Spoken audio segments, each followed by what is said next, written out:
घर भितर बाप पुओ शोई था से दिन अर्धरात्रि जंगल गोटे बाघटीए से घर भितर प्रवेश करिगले एवं बापार बेक को धरिकी तार पंजा धरा से टाणी नहीं गले।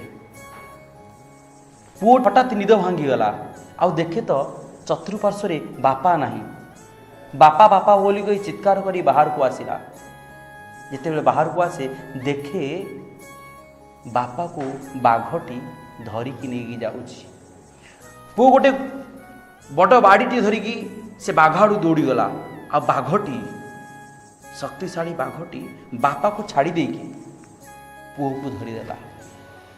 निरुपाय है कि पड़ी जाइथिबा बापा जनक जितेबले देखीदेला मो पुओ को बाघ धरीदेला ना बापा सेठू हठात सी बाघर दुई गोड़ को धरिकी ताकू बुले की बहे खंडे पिटिकी से बाघ को सही जगह मारिदेला।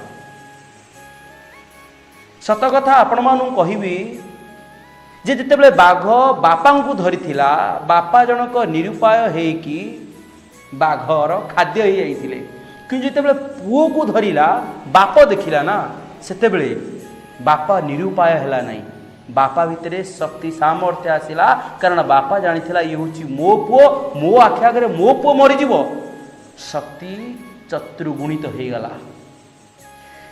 मु ये कथा आज ये कहूची आमर इमोशन जो जगह रहिबो ना आत्मीयता रहिबो ना से काम बहुत आगो को जीवो। आ प्रति बापा माँ को ये कहबी पुओ पाई झील पाई आपण बहुत चिंता करुछंती बहुत शक्ति सामर्थ्य प्रयोग करुछंती तांको भल मनीष करिबा पाई। तेणु आज आपण निवेदन करी जो पुओ झील मानक पाई आपण भितर ते भाव रही ना तांको भविष्य पाई जदि वास्तव में चिंता करुछंती एबे ठारू तांको प्रार्थना शिखंतु एबे ठारू तांको कहंतु जे 24 घंटा 24 मिनिट प्रार्थना आसन प्राणायाम योग एथिरे समय दियंतु।